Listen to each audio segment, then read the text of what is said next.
สำหรับการเพิ่มข้อมูลเข้าไปในDriveเนาะโดยการเพิ่มเอาเอกสารเข้าไปเนาะแล้วก็เข้าไปในจุด9 เมตรตัวนี้เนาะแล้วมาเลือกDriveเลือกDrive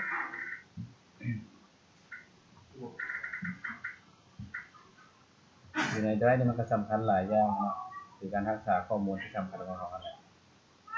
เวลานี้เป็นภาษาเวียดเนาะออกมาเป็นภาษาเวียดถ้าเฮางงกับภาษาแล้วก็เข้าไปเลือกตั้งค่าเพื่อเปลี่ยนภาษาตัวนี้เนาะอันนี้ทุกคนไม่มันจะถามหาเนาะไม่ไป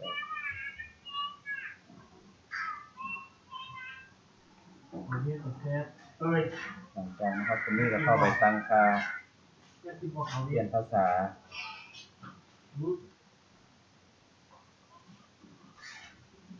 ตั้งค่า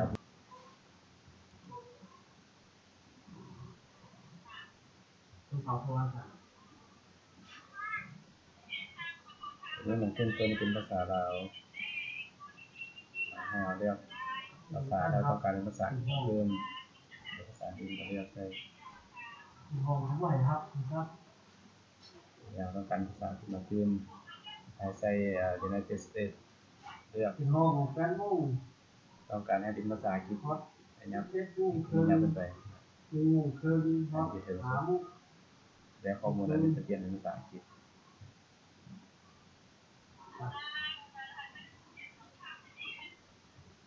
เรียนภาษาอื่นกับเพื่อนแบบขึ้นได้นะคือ add another language เพิ่มได้ก็คือที่หาคุณภาพของโมใช้ชมหรือเรื่องที่ผมมาที่อันทะเบียนคู่เหมือนกับอันวัดประเมินคงเห็นหน้าตั้งแบบนี้จะเปลี่ยนเป็นภาษาถ้าเปลี่ยนภาษาตอนนี้เป็นภาษาลาวเราเบิ่งสิได้บ่นะต่อเข้าไปดูก็คิดว่าตัวเขาเดี๋ยวมันให้ดังไปดูเป็นภาษาลาวเนาะคือต้องเขาเลือกต้องการภาษาอย่างแล้วในนี้การจัดข้อมูลไว้จัดเป็นระเบียบเพื่อในการเบิ่งง่ายขึ้นเนาะถ้าว่าเราบ่สร้างโฟลเดอร์แต่ละข้อมูลต่างๆก็ได้ยากอย่างสอนวิชาเลขเราก็เข้าไปใหม่ด้วยเนาะคลิกใส่แล้วเลือกโฟลเดอร์ใหม่ตัวนี้โฟลเดอร์ทางภาษาอังกฤษเนาะใส่ชื่อตัวอย่างคณิตศาสตร์เนาะคณิตศาสตร์ง่ายๆว่าเห็นเต็มเลยสร้างเฮ็ดเต็มนะแล้วเอาโฟลเดอร์ของวิชาคณิตศาสตร์ขึ้นมาถ้าจะเปลี่ยนชื่อใหม่เราก็เปลี่ยนได้ในคลิกขวาถ้าว่าบ่มักชื่อขวาเปลี่ยนชื่อหรือว่ารีเนมเนาะวิชาฟิสิกส์ใส่วิชาฟิสิกส์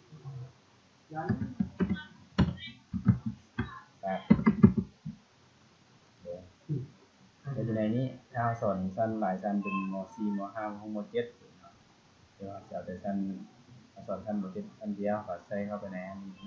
เป็นฝรั่งแล้วก็เข้าไปในเข้ามาแล้วก็สร้างคลิปเก่าเนาะคลิปเก่านี้ก็สร้างโฟลเดอร์ใหม่หรือว่าโฟลเดอร์ใหม่ตัวนี้เนาะมีโฟลเดอร์เนาะอันนี้ตัวอย่างเขาจะใช้ชั้นฟิสิกส์ชั้นม.7มาเห็นป้าลาหันลาดูว่าเก็บเงินในการแบบก่อนที่ฮักเขามอบเขาคนฮักคือจะทำของอะไรที่ฮักม.5อีกคิดไปยืมคนว่าคนเอาชั้นม.6เนาะผู้ใดที่ป้าลาหันน่ะแต่ว่าคนว่าเรายิ่งเฮ็ดเราที่เอามันก็ให้เล่าได้มา2ชั้นม.6รวมกันกินแล้วข้อมูลอยู่ไหนจะแบ่งชั้นนึงเนาะตัวอย่างชั้นม.6นี่เอาระบบฟรีชั้นม.6ในชั้นม.6ข้อมูลอันนี้ยังได้ก็สร้างมาใหม่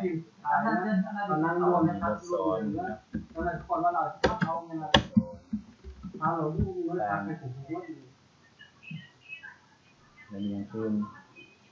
มีบทสอนแล้วมีบทประกาศรวมกันไปขายมันที่ยังรวมกันขายที่ของการเจ้านะเพราะว่าพออันปีหน้าพวกฮับแล้วเรามีเอกสารนะมีหมดเรียกบ้านเราจะเอาเราผู้อาจารย์ของ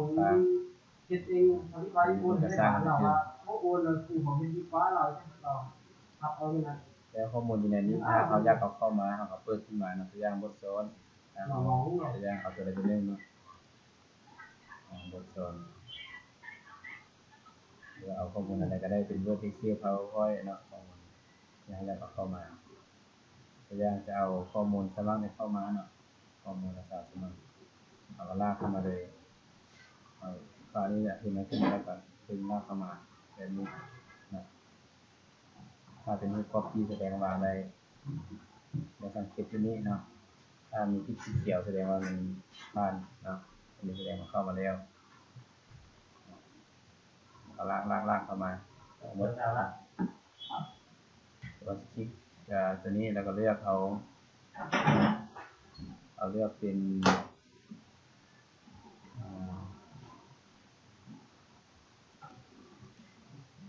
คลิกขวาก็ได้นะ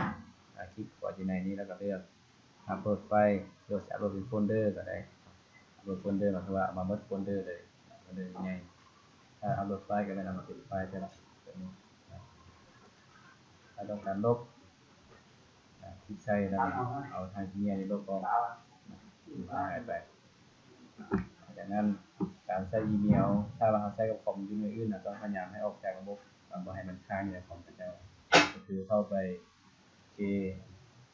อันนี้ชื่อขึ้นต้นเนาะเขาเลือกคลิกใส่เลือกใส่รูปเลยเนาะเลือกรูป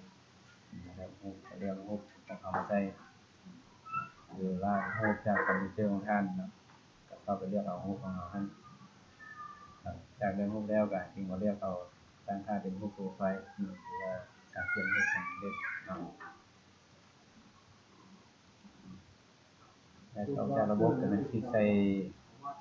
รูปวงบนดีเจตรงนี้แล้วเข้ามาออกจากระบบหรือว่าใส่เอาเนาะเรียนออกจากระบบอาจจะเข้าก็จะพิมพ์เข้าไปไม่นะถ้ามีแล้วก็คลิกเข้าไปอันนี้คือว่าวิธีการเข้าในวิธีการสร้างอีเมลเนาะ